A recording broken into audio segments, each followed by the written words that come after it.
En el libro de Ruth, capítulo 2 y versículo 18, leemos acerca de Ruth al final de su primer día de trabajo espigando en el campo de Booz. Ella tomó lo que había recogido y se fue a la ciudad, y allí le dio a su suegra lo que le había quedado después que hubo quedado saciada, es decir, después de haber comido bastante en el almuerzo, ella le dio las sobras a su suegra. Yo sí creo que en este lenguaje se pone de relieve una verdad espiritual, a saber que cuando llegamos a ser salvos, entramos en la ciudad de Dios. Sin embargo, no entraremos en esa ciudad en toda su plenitud hasta que nuestra salvación haya sido consumada y recibamos nuestros cuerpos resucitados. Es en ese respecto que para describirnos, Dios nos llama la Santa Ciudad o la Nueva Jerusalén. Este es, pues, un retrato de la esposa de Cristo, de la que ustedes y yo y todos los que han llegado a nacer de nuevo somos una parte integral. Y por supuesto, al igual que Abraham, nosotros también esperamos una ciudad celestial, una ciudad cuyos fundamentos han sido puestos por el Señor, según leemos en Hebreos capítulo 11 y versículo 10, porque esperaba la ciudad que tiene fundamentos, cuyo arquitecto y constructor es Dios. Es en esa ciudad, en la ciudad de Dios, que nosotros entramos cuando somos salvos, por cuanto ya tenemos vida eterna. A propósito, la ciudad en la que Ruth entró era Belén, que significa casa del pan. Por tanto, la ciudad de Belén era una figura del propio Dios. Él es el pan de vida. Es en él que nosotros entramos cuando somos salvos. Recuerden el pasaje de Romanos capítulo 8 y versículo 1, donde leemos lo siguiente: Ahora pues, ninguna condenación hay para los que están en Cristo Jesús, los que no andan conforme a la carne, sino conforme al Espíritu.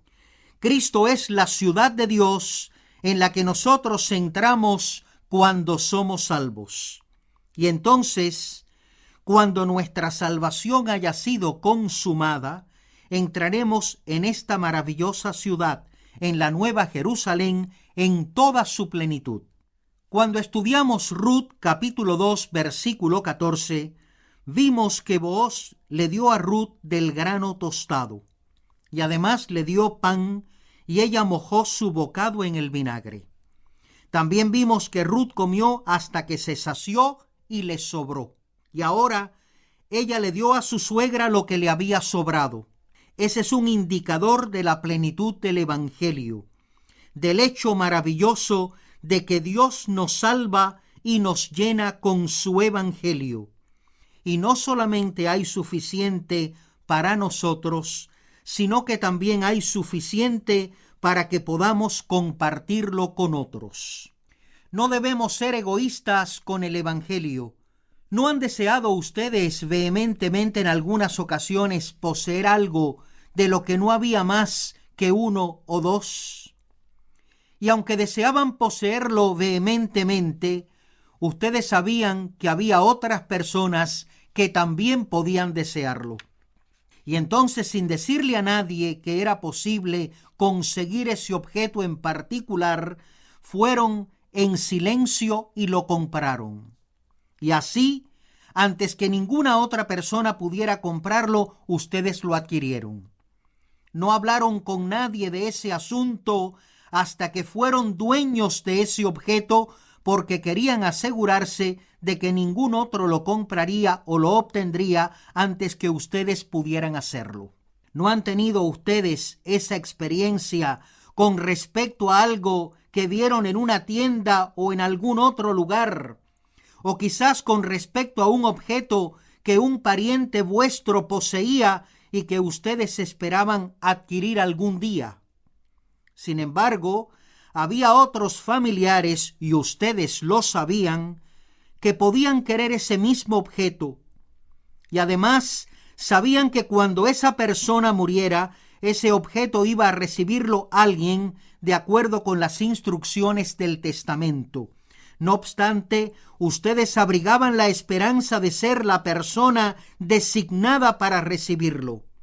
Es de ese modo tan egoísta que nos conducimos en este mundo, siempre preocupados por nosotros mismos, tratando de conseguir todo lo que podemos y no nos preocupamos demasiado por los demás.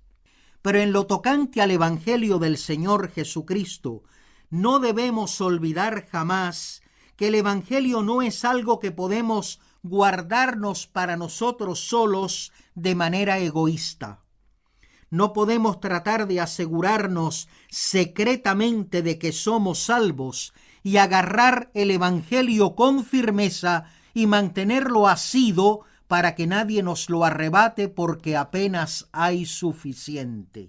Yo supongo que en las familias que han experimentado un hambre realmente acuciante y han carecido de alimentos, la tentación fuerte de algunos miembros fue tratar de conseguir comida en secreto para ellos solos, aun cuando eso implicara que para el resto de la familia no hubiera suficiente. Esta podría ser una ilustración. Sin embargo, con el Evangelio no ocurre así. Cuando Dios nos salvó, Él nos dio una salvación completa que no agotó en modo alguno los recursos de Dios, ni tampoco agotó en modo alguno las posibilidades de que muchos, pero muchos otros, pudieran ser salvos con esa misma plenitud de la salvación precisamente. Ese es el cuadro que Dios nos está mostrando aquí. Después que Ruth comió de la mesa de Booz, que representaba en gran manera al propio Cristo, comiendo de esa mesa, ella llegó a identificarse espiritualmente con el sufrimiento de Cristo. Y hubo suficiente y más que suficiente para ella, pero también hubo más que suficiente para otros. Por eso lo que le sobró, ella se lo trajo a Noemí. Este cuadro, pues, representa a aquel que, habiendo sido salvo, se sentía plenamente jubiloso de poder compartir ese mismo evangelio con los demás. No tuvimos jamás que ponerle restricciones al evangelio. Nunca tuvimos que decir es apenas suficiente, sería mejor que lo distribuyéramos y averiguáramos quién tiene la prioridad para recibirlo. El hecho de que la deuda de nuestros pecados hubiera sido pagada para que ya no tuviéramos que sufrir la pena de muerte, o el hecho de que pudiéramos pasar la eternidad en los nuevos cielos y en la nueva tierra con el Señor Jesucristo, sin tener que dar cuenta jamás de nuestros pecados, era una salvación sumamente maravillosa. Pero no debíamos pensar que Dios iba a perdonar solamente a uno o a dos y que más valía que nosotros fuéramos los primeros porque no habría suficiente para los demás.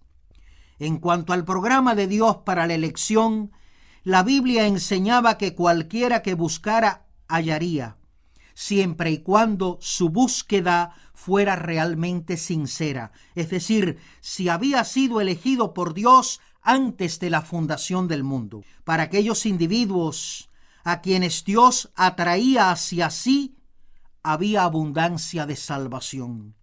Había suficiente para todos los que integraban el pueblo de Dios. Yo sí creo, pues, en la naturaleza de la verdad que Dios nos está mostrando aquí en Ruth capítulo 2, versículo 18. Y ahora en Ruth 2:19, en esta historia de amor que se está desarrollando ante nuestros ojos, encontramos un lenguaje bastante curioso. Hasta este momento, Ruth nos ha sido presentada como una persona muy amorosa, muy humilde, muy obediente, una persona que admiramos mucho por su humildad y su lealtad a Noemí. Admiramos que ella hubiera dejado su tierra para permanecer aferrada a Noemí. Y admiramos también el modo tan humilde en que le habló a Booz. Nos sentimos sencillamente emocionados cuando reconocemos que una persona tan buena pudo existir. Sin embargo, fíjense en la manera en que Ruth habla ahora. No parece ajustarse a ella. A mí por lo menos no me lo parece. Esta forma de hablar no parece estar de acuerdo con Ruth. En Ruth 2:19 leemos: y le dijo su suegra: ¿dónde has espigado hoy? ¿Y dónde has trabajado? Bendito sea el que te ha reconocido. Y contó ella a su suegra con quien había trabajado y dijo: el nombre del varón con quien hoy he trabajado es Booz. ¿Dónde has espigado? Es una pregunta justa. ¿De quién es el campo al que fuiste? Ruth salió y nosotros sabemos que ella entró en el campo de Booz y todas las demás cosas que le acontecieron. Pero ahora regresa a su hogar con ese efa de cebada y con estas sobras de almuerzo, y Noemí siente curiosidad y le pregunta: ¿de quién es el campo al que fuiste? ¿Cómo es posible que haya sido bendecida con tanta abundancia? Aquello no era algo normal para una extranjera, una viuda y una pobre. Por lo general, si alguien entraba en un campo y espigaba todo el día, regresaba a su casa con un puñado suficiente para una comida, o 2, o 3, o quizás 4, pero no con esta cantidad tan grande. ¿De quién es el campo en el que estuviste? ¿Dónde trabajaste? ¿Dónde fue que hiciste lo que se suponía que hicieras hoy? ¿Dónde has trabajado? Dice la primera parte de Ruth 2:19, y le dijo su suegra: ¿dónde has espigado hoy? ¿Y dónde has trabajado? Bendito sea el que te ha reconocido. Noemí ha vivido muchos años. Ella comprende que alguien debe haber sentido preocupación o compasión por Ruth de una manera particular. De lo contrario, Ruth nunca habría podido regresar a la casa con toda esa cebada. Habría sido imposible. Pero miren ahora la respuesta de Ruth en este mismo versículo 19. El nombre del varón con quien hoy he trabajado es Booz. No lo lean demasiado aprisa. Ella le manifestó a su suegra con quien había trabajado y dijo: aquel con el que trabajé hoy es Booz. Pero esa es una afirmación bastante presuntuosa y no está de acuerdo con Ruth. No es la respuesta adecuada, no se aviene con la naturaleza de esta historia de amor. Lo que ella está diciendo aquí es: Booz y yo trabajamos juntos. Yo trabajé con Booz. Habría estado mucho más de acuerdo con la naturaleza de esta historia de amor si ella hubiera respondido: fui al campo de Booz y espigué allí. Me permitieron espigar de lo que caía.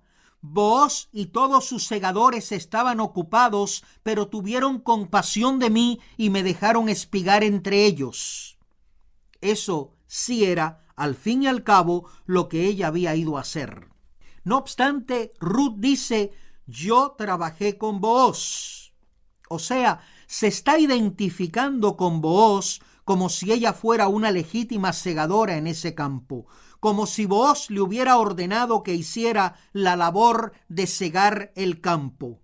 Pero ella no había sido empleada por Booz, ni estaba segando a causa de Booz.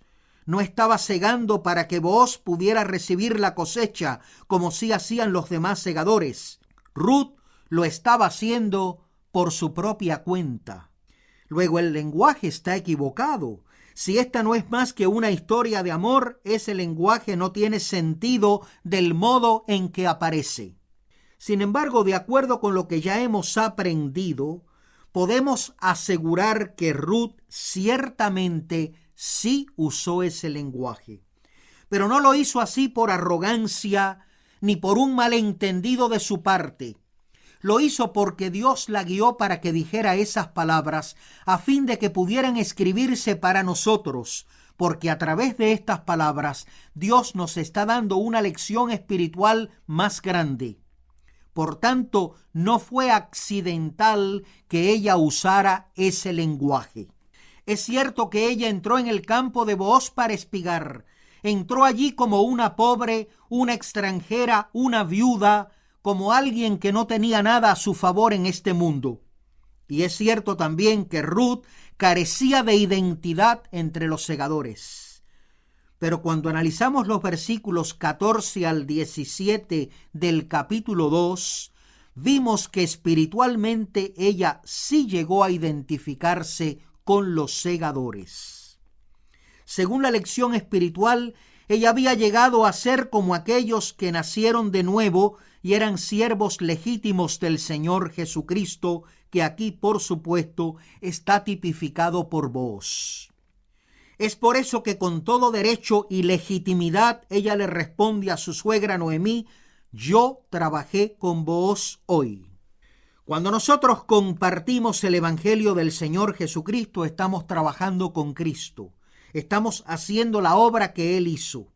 En Juan 14:12 hay un comentario al respecto. Este es un versículo con el que ustedes están muy familiarizados. Es Jesús quien está hablando y dice lo siguiente, Juan 14:12. De cierto os digo, el que en mí cree, las obras que yo hago, él las hará también, y aún mayores hará, porque yo voy al Padre. ¿Cuáles fueron las obras y las obras aún mayores del Señor Jesucristo que nosotros teníamos que hacer? Algunos dicen que son los milagros y otros dicen que son señales y prodigios. Pero eso no es posible.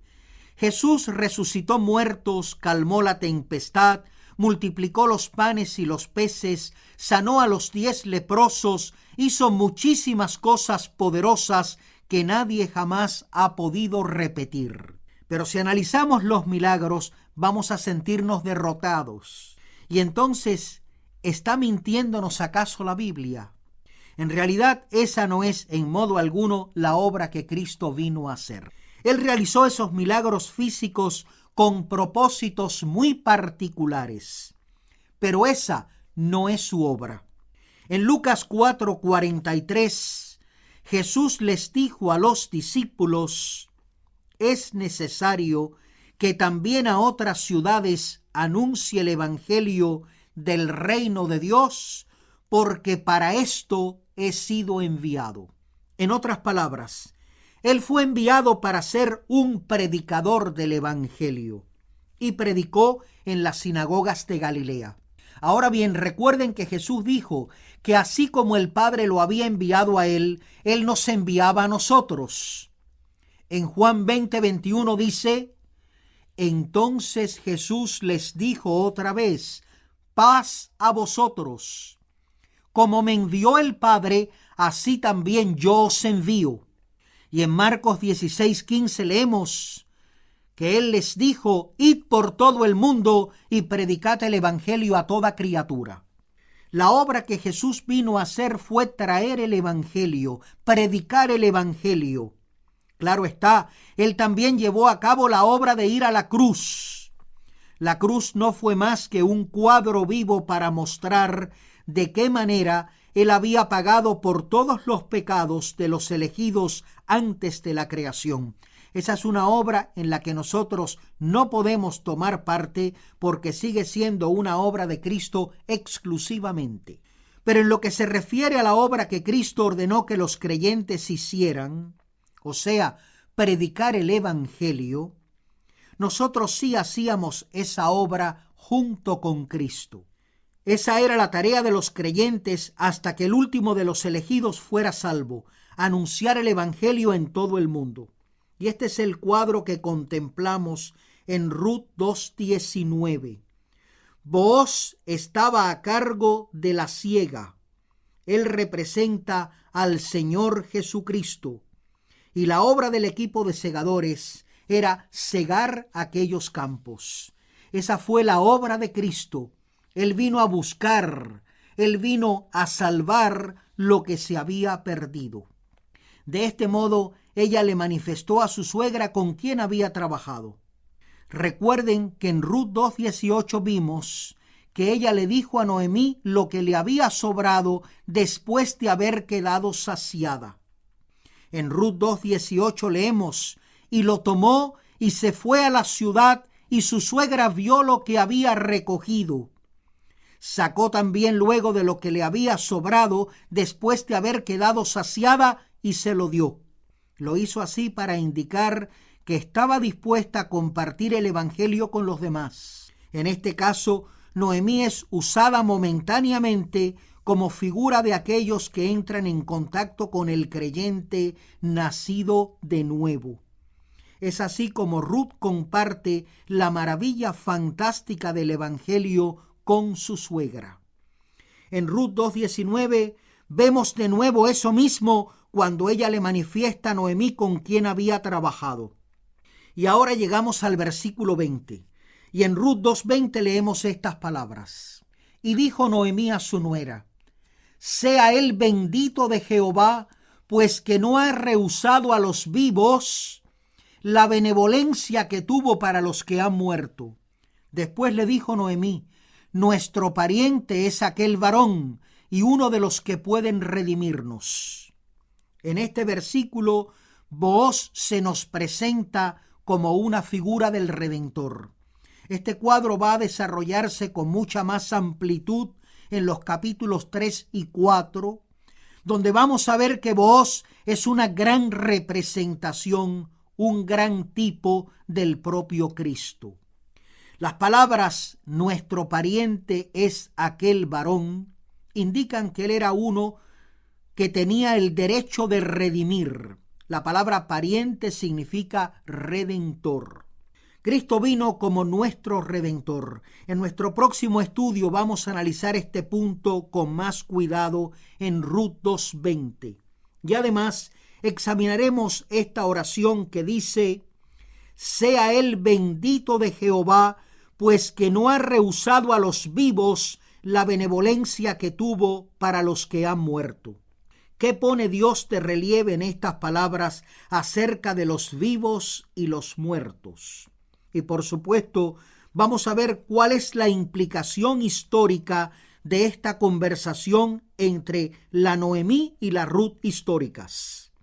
Pero eso tendrá que esperar hasta nuestro próximo estudio. Hasta entonces, que el Señor les bendiga ricamente.